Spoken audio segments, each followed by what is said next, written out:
दूसरी बात मैं इस हवाले से अर्ज़ करूँगा कि मैं अखबारात चूँकि अब भी आज के ज़माने में भी अखबार बाकायदा पढ़ता हूँ, अखबार लगवाया हुआ है और मैं उसमें देखा करता था चंद साल पहले कि सड़कों के ऊपर होने वाले जो हादसात हैं वो कोई 300 से 350 होते थे, फिर बड़े ये 500 से 550 हुए, 800 पे पहुँचे, फिर 1200 पे हुए और ये चंद माह पहले ये 1600 पे पहुँच गए थे।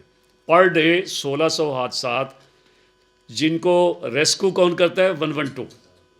और ये अब थोड़ा सा जो थोड़ी पिछले दिनों सख्ती हुई और इसमें जो है वो ड्राइविंग लाइसेंस वगैरह की, उससे ये रेशो थोड़ी सी मज़ीद कम हुई है। अब कोई 1100-1200 के करीब जो है पर डे ये एवरेज जो है आजकल आ रही है, लेकिन बहुत बड़ी एवरेज है ये।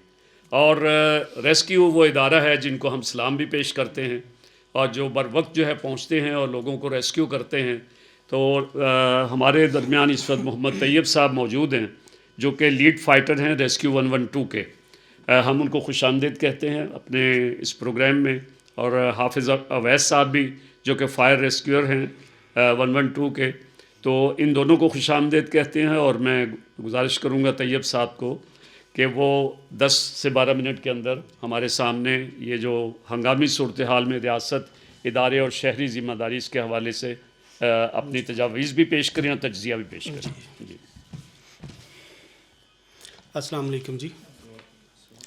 आप सब लोग माशाल्लाह बड़े नामवर तशरीफ़ फरमा हैं।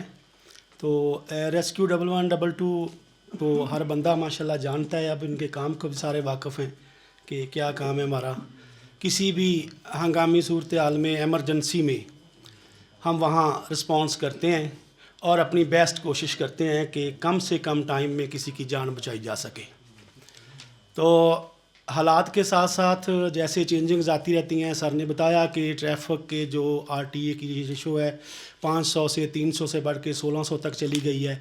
इसी तरह फ़ायर केसेस भी इंशाल्लाह ताला हमने, ये हमारा मकसद है, माटो है कि फ़ायर केसेस जो है ना वो वाक़या ही ना हो, बहुत कम मिनिमम हो जाएं, कोई ना होने के बराबर हों।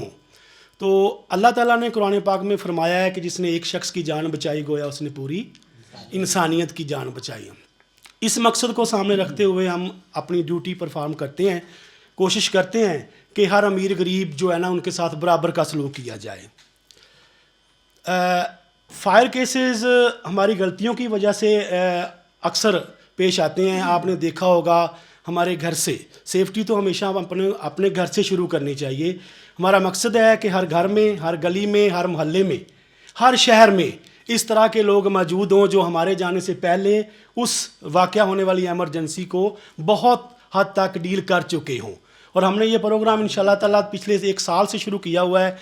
स्कूल में, यूनिवर्सिटीज़ में, बड़े बड़े अदारों में, मिलों में, कारखानों में जाके उनको झंझोड़ के जगाते हैं, उठाते हैं, उनको सेफ्टी के आलात नस्ब करवाते हैं, बाकायदा ऊपर हाई लेवल तक उनकी फिर हम करते हैं जो भी जहाँ तक हमारी अप्रोच होती है, और उनको बाकायदा ट्रेनिंग भी देते हैं।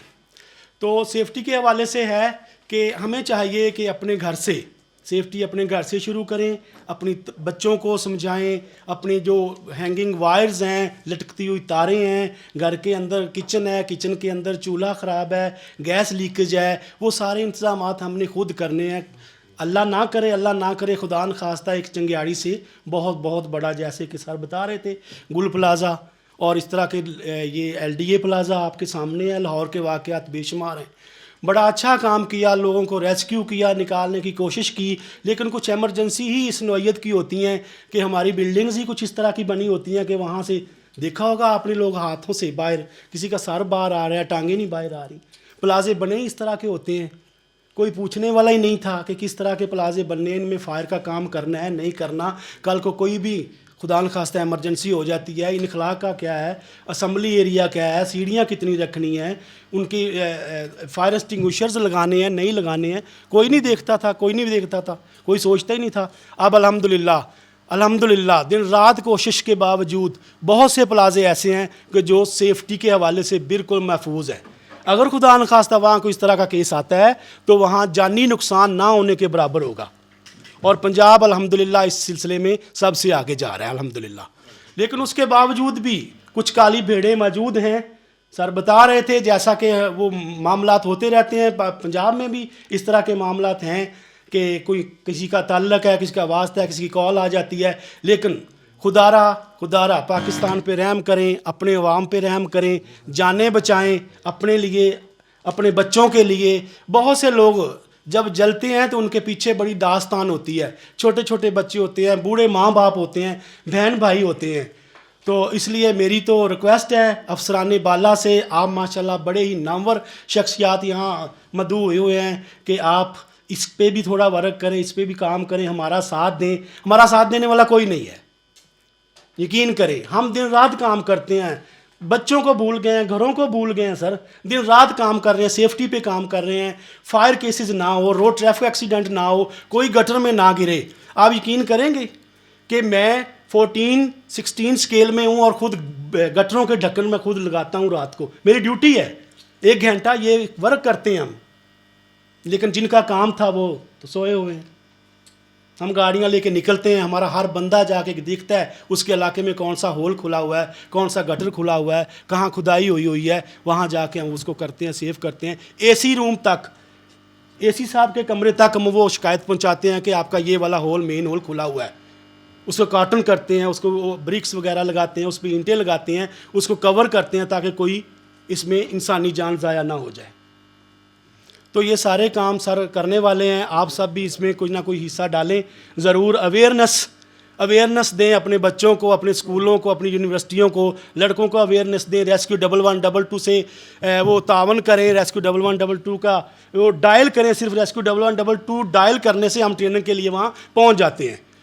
और कितनी मज़े की बात है कि हम रिक्शों पे आएँ, बाइक्स पे आएँ, गाड़ियों पे आएँ, जिस तरह भी आए, 1 रुपये का भी हम आवाज़ार नहीं होते किसी से 1 रुपये की डिमांड करें।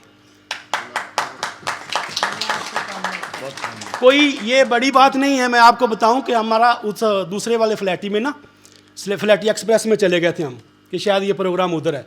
वहाँ से सर से बात की तो उन्होंने कहा इधर है, तो वहाँ से पैदल यहाँ आए। ठीक है ना सर। दिल में ये था कि हम जाके किसी के माइंड में एक हमारी बात पहुँच गई, किसी ने एक जान बचा दी, तो ये सारी ज़िंदगी हमारी नस्लों तक उसका स्वाब पहुँचता रहेगा।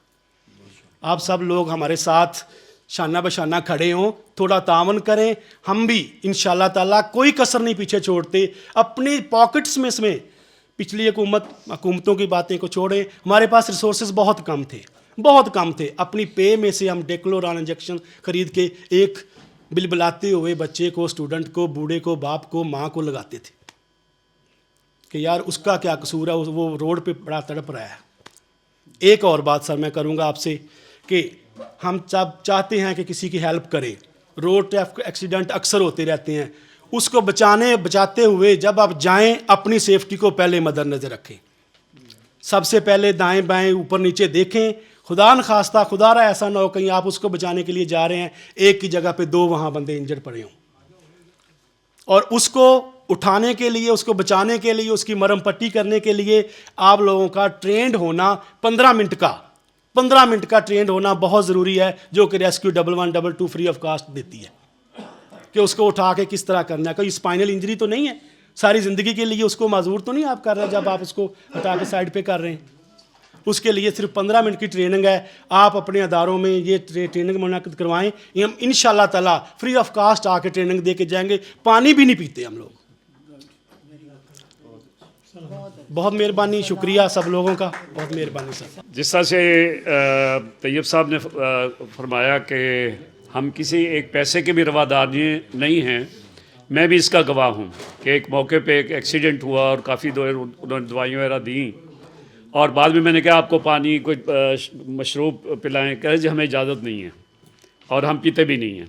मतलब ये अल्हम्दुलिल्लाह इदारे की नेकनामी भी है, और लेकिन ये कि इनको फैसिलिटेट भी करना चाहिए, नहीं हुक्मरानों को भी चाहिए कि इनको फैसिलिटेट करें, बजाय इसके कि ये रक्षों के ऊपर पहुँचें या इस हवाले से। तो ये भी हमारी रिकमेंडेशन के अंदर बात जो है वो होनी चाहिए।